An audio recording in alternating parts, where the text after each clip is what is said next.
The Sooners play well on every side of the ball in Fort Worth. I'm Barry Tramel, along with OU writer Ryan Aber. We're in Amon Carter Stadium on the campus of TCU, where Saturday Oklahoma routs the Horned Frogs 33-14. And Ryan, this was a total team victory. Yeah, it really was. They got their offense going pretty early. Did have to settle for some field goals, but we saw some big plays out of Marvin Mims. Spencer Rattler was really good once again. And then the OU's defense, which had played well for a lot of most of their games, but it had periods of struggle in every single one of their games, with the exception of Missouri State, really.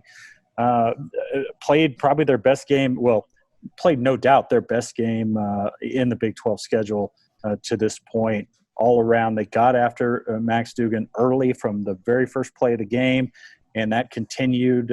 3 sacks, 9 tackles for loss for this defense. And, yeah, they gave up a couple of touchdown drives, but they made TCU work both those times. There were some big plays, but none of them were scoring plays. And I thought this is the best Alex Grinch's group's best performance of the season. Yeah, TCU with 4 minutes left in the game has 7 points. With 6:15 left in the game, TCU has 225 yards. They get some garbage time yards, a touchdown, but still great aggression. They really got after Max Duggan. They had 3 sacks, 6 tackles for loss. I think what we saw is Grinch said, we're going to trust our defensive backs, our secondary, and we're not just going to blitz, but we're going to go all out, and we're going to be aggressive and see what happens. And it really paid off. Yeah, they were, and they were doing it from a variety of places. It was Perrion Winfrey has come on really strong over these last couple games. Isaiah Thomas has been really good all year, but they also got some contributions from some guys that we haven't heard a ton about. Marcus Stripling had a big sack early in the game, and Jordan Kelly had a really critical play there to sort of snuff out a reverse, and that could have gone for a lot of yards had Kelly not made that tackle in the backfield. So the OU's defensive line especially has been fantastic, and they continue to be fantastic today, and that's, I think, a big key of why this defense showed a lot of life today.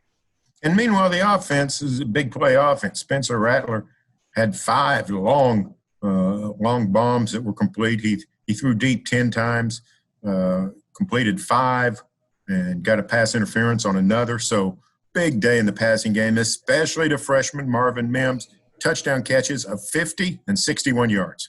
Yeah, Mims was fantastic, and Mims' speed we know so much about. He showed that off on a couple of those catches today, especially the first touchdown catch where he was just wide open, didn't have a guy within 8 yards of him, did have to make a little dive along the end zone or along the sideline to get into the end zone, but then in the second one, showed some different abilities and his ability to go up and catch a ball in traffic. Another catch that he had earlier in the game that was, I think, an 11-yard catch, had to leap really high in the air. So Mims showed a little bit of everything today, but that speed is really deadly. OU's had some really good receivers over the last couple decades, and Marvin Mims has the most touchdown catches among freshmen through 5 games in program history.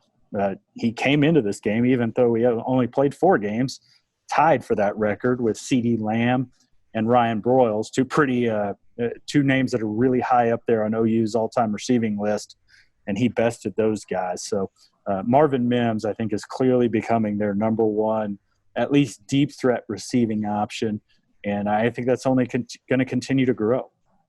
The running game also slow to develop in the first half, but really got going in the second half. T.J. Pledger goes over 100 yards for the second straight game, and really helped milk the clock in the fourth quarter. So I came away, fairly pleased with OU's running game.